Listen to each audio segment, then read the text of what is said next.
तीन जादुई तवा चूल्हा। मूलपुर नाम के गांव में एक बूढ़ी मां माधुरी अपनी बेटी पल्लवी के साथ रहती थी।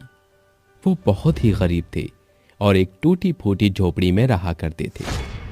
पल्लवी काफी होशियार थी और वो अब शादी के लायक हो गई थी। पल्लवी के पिता उसे बचपन में ही छोड़कर चले गए थे, जिसके बाद पल्लवी अपनी मां के साथ अकेली रह गई थी। उसकी मां माधुरी ने अकेले मेहनत करके उसका पालन पोषण किया था। माधुरी बीमार रहने लग गई थी, जिसकी वजह से पल्लवी को अपनी मां के साथ काम करने बाहर जाना पड़ता था। एक दिन वो दोनों काम करके बहुत थक जाते हैं, जिसके बाद वो दोनों घर वापस लौटते हैं। तभी माधुरी कहती है, बेटा पल्लवी, बहुत जोरों की भूख लगी है, जरा 2 रोटी बना दे मेरे लिए। ठीक है माँ, मैं अभी बना देती हूँ। ये कहकर पल्लवी किचन में जाकर आटा निकालने जाती है, लेकिन आटे का डिब्बा पूरा खाली होता है। वो अपनी माँ से कहती है, माँ, घर में आटा खत्म हो गया है और गेहूं का डब्बा भी खाली है। ठीक है बेटी, तुम जरा इंतजार करो, मैं लालू की दुकान से थोड़ा राशन लेकर आती हूँ। माधुरी लालू की दुकान पर सामान लेने जाती है। अरे भाई साहब, 5 किलो आटा और 1 दूध ब्रेड दे दो। अरे अम्मा, पहले पिछली उधारी चुकाओ, उसके बाद राशन लेकर जाओ। अरे बेटा, कल मालिक से पैसे लेकर तुझे दे दूंगी। मेरी बेटी घर पर भूखी है, आज मुझे राशन दे दे। जब तक मुझे पहला पैसा नहीं मिलेगा तब तक मैं राशन का एक दाना भी नहीं दूंगा। बहुत खा लिया तुमने मुफ्त का। माधुरी लालू के आगे कई बार गिड़गिड़ाती है, लेकिन लालू उसकी एक नहीं सुनता और उसे ललकार कर अपनी दुकान से भगा देता है और बेचारी माधुरी रोते हुए वापस घर पर आ जाती है। क्या हुआ माँ, तुम रो क्यों रही हो? किसी ने कुछ कहा है क्या? नहीं बेटी, किसी ने कुछ नहीं कहा, बस किस्मत का खेल है। आज अगर तुम्हारे पिताजी जिंदा होते ना, तो शायद हमारी ये हाल ना होते। उस रात माधुरी अपनी बेटी पल्लवी के साथ भूखे पेट ही सो जाती है, जिसके बाद माधुरी को एक सपना आता है, जिसमें उसका स्वर्गीय पति राजेश उससे कहता है, माधुरी, तुम रो क्यों रही हो? मैं हमेशा तुम्हारे साथ हूं, तुम्हें चिंता करने की कोई जरूरत नहीं है। अजी, अब मैं क्या बताऊं, हमारी एक ही तो बिटिया है। मैं उसके लिए इतना भी नहीं कर पाती कि उसे एक वक्त का अच्छे से खाना खिला सकूं, और मुझे उसकी शादी की भी चिंता होती है। माधुरी, तुम उदास मत हो। देखो, मैं तुम्हारे लिए ये 3 जादुई तवा और चूल्हा लेकर आया हूं। अब ये 3 जादुई तवा और चूल्हा हमेशा तुम्हारी सहायता करेंगे। बस तुम तीनों चूल्हों पर जादुई तवा रखना, उसके बाद आटे की लोई से रोटी बनाकर तीनों जादुई तवे के चूल्हों पर रख देना। उसके बाद ये जादुई तवा चूल्हा अपना जादू दिखाएगा। अगले दिन जब माधुरी की नींद खुलती है तो उसे अपने सपने में आए पति की बात याद आती है, जिसके बाद वो रसोई में जाकर देखती है। उसकी रसोई में वही 3 जादुई तवे के साथ चूल्हे रखे होते हैं।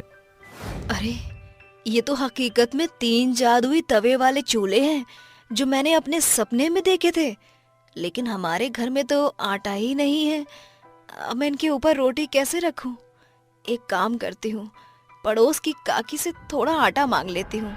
बेचारी माधुरी पड़ोस की काकी के पास जाती है और कहती है, काकी, घर में आटा नहीं है, मेरी बच्ची बेचारी कल रात से भूखी है, थोड़ा आटा दे दो। हाँ माधुरी, तुम यहीं रुको, मैं आटा लेकर आती हूँ। काकी एक बर्तन में आटा लेकर आती हैं और लाकर माधुरी को दे देती हैं, जिसके बाद माधुरी उस आटे की 3 रोटियां बनाती है। जैसे ही माधुरी तीनों जादुई तवे चूल्हे पर रखती है, वो तीनों चूल्हे सोने, पैसे और हीरे में बदल जाते हैं। अरे, ये तो सच में जादुई तवा चूल्हे हैं। तभी वहां पल्लवी आती है और जादुई सोने, पैसे और हीरे के तवे चूल्हे को देखकर अपनी माँ माधुरी से कहती है, माँ, ये सोने, पैसे और हीरे के तवे चूल्हे कहाँ से आए? हमारे पास तो एक फूटी कौड़ी तक नहीं थी, फिर अचानक ये सब? पल्लवी के पूछने के बाद माधुरी उसे अपने सपने के बारे में बताती है, जिसके बाद दोनों माँ बेटियां मिलकर तीनों जादुई तवे पर आटे से बनी रोटियां डालती हैं। रोटी डालते ही सोने का तवा चूल्हा सोने की रोटी निकालने लगता है, पैसों का तवा चूल्हा पैसों की रोटी निकालने लगता है और हीरों का तवा चूल्हा हीरों की रोटियां निकालने लगता है। ये देख पल्लवी अपनी माँ माधुरी से कहती है, माँ, देखो कितना सारा पैसा है, अब हमें भूखे पेट नहीं सोना पड़ेगा। हाँ बेटी, अब हमारी परेशानियां दूर हो जाएंगी। माधुरी उन सोने, पैसे और हीरों से अपने ऊपर का सारा कर्जा उतार देती है और एक अच्छा सा मकान लेकर उसमें राशन का सारा सामान डलवा देती है। भगवान की दुआ से हमारी सारी परेशानियां खत्म हो गई।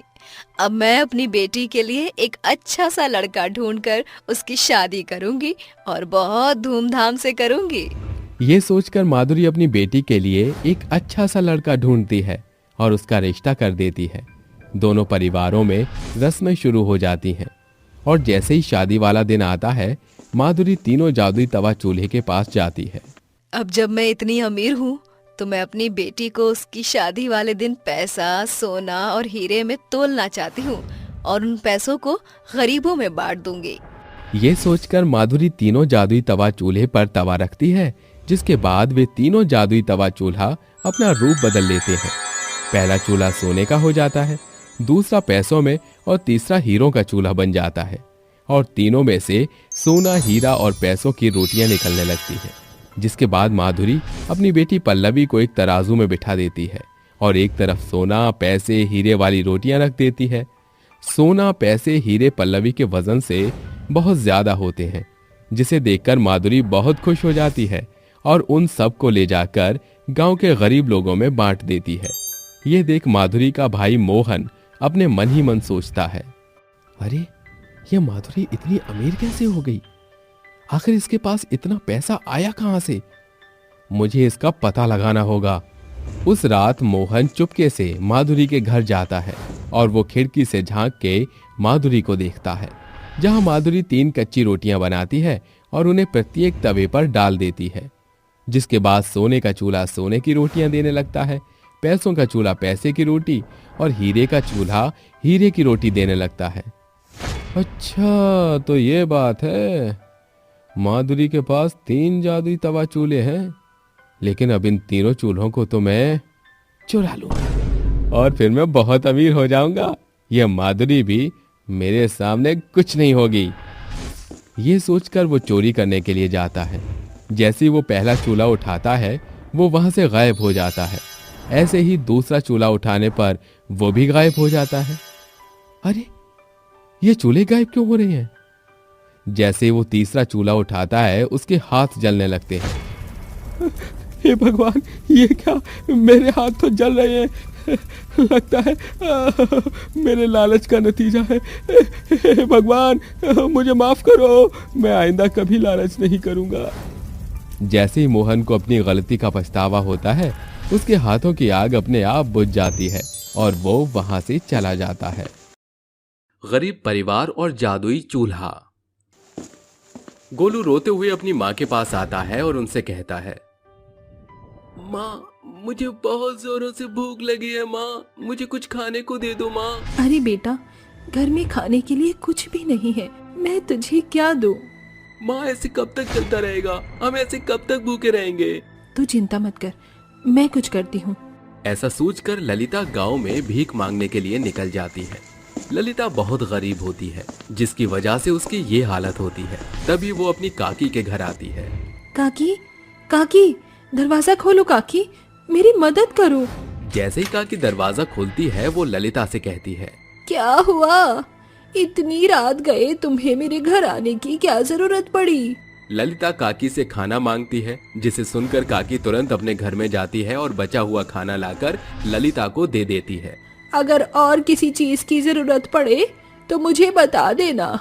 पूरे गांव में केवल ललिता की काकी ही उसकी मदद करती थी। ललिता वो खाना अपने बेटे के लिए ले जाने लगती है। तभी रास्ते में उसे बहुत बूढ़ी औरत मिलती है, जो उससे कहती है, अरे बेटी, मेरी मदद करो, कुछ खाने को दे दो, कई दिनों से मैं भूखी हूँ। ललिता को उस बूढ़ी औरत पर तरस आ जाता है और वो अपने मन में सोचती है, मुझसे ज्यादा तो ये औरत परेशान है। एक काम करती हूँ, अपने खाने का हिस्सा इसे दे देती हूँ। ललिता अपने हिस्से का खाना उस बूढ़ी औरत को खिला देती है, जिसके बाद वो वहाँ से चलने लगती है। वो बूढ़ी औरत उसका पीछा करने लगती है। जैसे ही ललिता घर पहुंचती है, वो अपने बेटे गोलू को खाना खिलाने लगती है। ये सब देखकर वो बूढ़ी औरत एक देवी में बदलकर ललिता के सामने प्रकट होती है। मुझे माफ करना, मैं तुम्हारी परीक्षा ले रही थी। तुम तो परीक्षा में पास हो गई हो। मांगो, तुम्हें क्या मांगना है? नहीं देवी माँ, मुझे कुछ नहीं चाहिए। साक्षात मैंने देवी माँ के दर्शन कर लिए, मेरे लिए इतना ही काफी है। मुझे पता है कि तुम मुझसे कुछ नहीं मांगोगी, इसीलिए मुझे पहले से ही पता था कि तुम्हें किस चीज की जरूरत है। इतना कहते ही देवी माँ अपनी जादुई शक्तियों से एक जादुई चूल्हा बनाती है और ललिता को देते हुए कहती है, ये चूल्हा कोई साधारण चूल्हा नहीं है, ये एक जादुई चूल्हा है।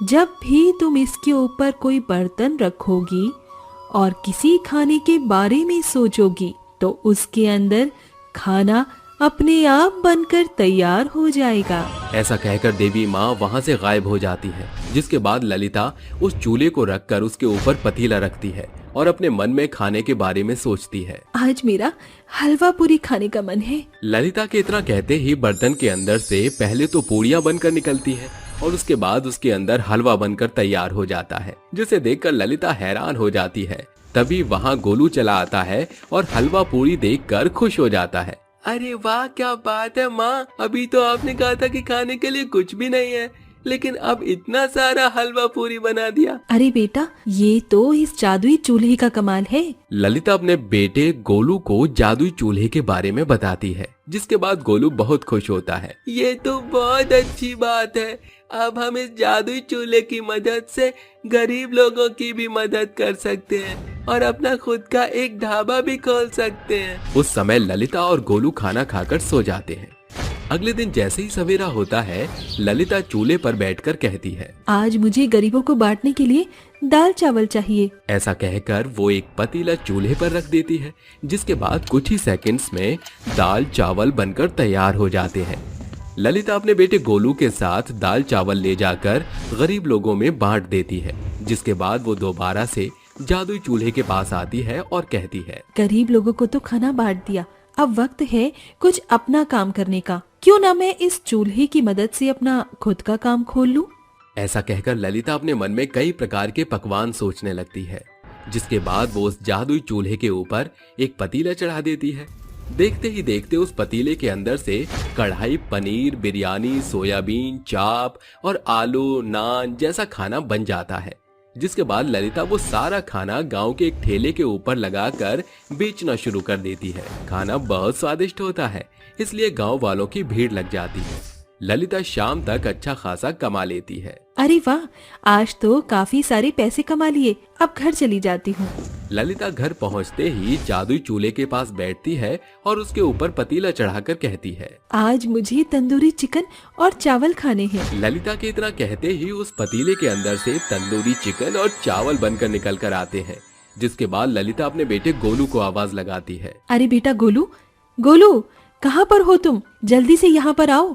देखो, आज मैंने तुम्हारे लिए जादुई चूल्हे से क्या बनवाया है। जैसे ही गोलू अपनी माँ ललिता के पास आता है, वो जादुई चूल्हे के पास तंदूरी चिकन और चावल देखकर बहुत खुश होता है। अरे वाह, क्या बात है, इतना स्वादिष्ट तंदूरी चिकन, वो भी चावल के साथ। गोलू तुरंत खाने पर टूट पड़ता है। वो दोनों माँ बेटा खाना खा ही रहे होते हैं कि तभी उनके दरवाजे पर कोई दस्तक देता है। बेटा तुम खाना खाओ, मैं अभी जाकर देखती हूँ दरवाजे पर कौन है।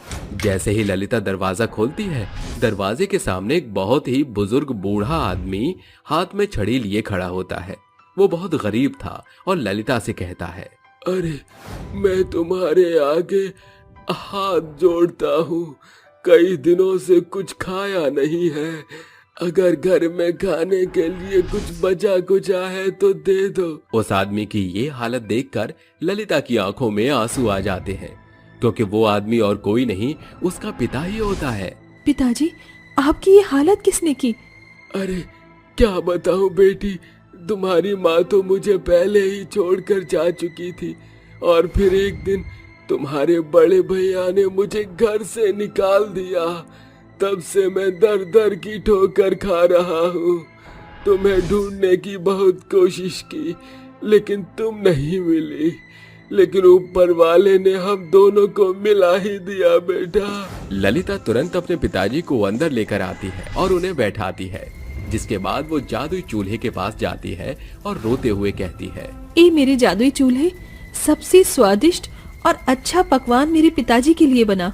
ललिता के इतना कहते ही जादू चूल्हे के अंदर से कई प्रकार के प्यारे प्यारे पकवान निकलते हैं। ललिता के पिता कई दिनों से भूखे थे, तो वो मिनट से पहले सारा भोजन खत्म कर लेते हैं। जिसके बाद ललिता अपने पिता को अच्छे से नहलाती है और उनके लिए नए कपड़े लेकर आती है। पिताजी, अब आपको कहीं भी जाने की कोई जरूरत नहीं है, आप हमारे साथ ही रहोगे। ये लीजिए, मैं आपके लिए नए कपड़े लेकर आई हूँ। उसके पिता नए कपड़े पहनकर आते हैं, जिसके बाद ललिता बहुत खुश होती है। वहीं गोलू भी अपने नाना को गले से लगा लेता है। अब ललिता अपना एक बड़ा सा ढाबा खोलने की सोचती है और अपने जादुई चूल्हा के ऊपर बर्तन रखकर कहती है, ए जादुई चूल्हे, अपना कमाल दिखाओ और बढ़िया बढ़िया पकवान बनाओ। ललिता के इतना कहते ही वहां देखते ही देखते 56 तरीके के पकवान बनकर तैयार हो जाते हैं। जिसके बाद वो पकवान को ले जाकर एक बहुत बड़ा ढाबा खोलती है। धीरे धीरे उसकी तरक्की शुरू हो जाती है, जिसके चलते वो अपने घर की सभी जरूरतों को पूरा करने लगती है और खुशी खुशी एक जीवन व्यक्त करने लगती है।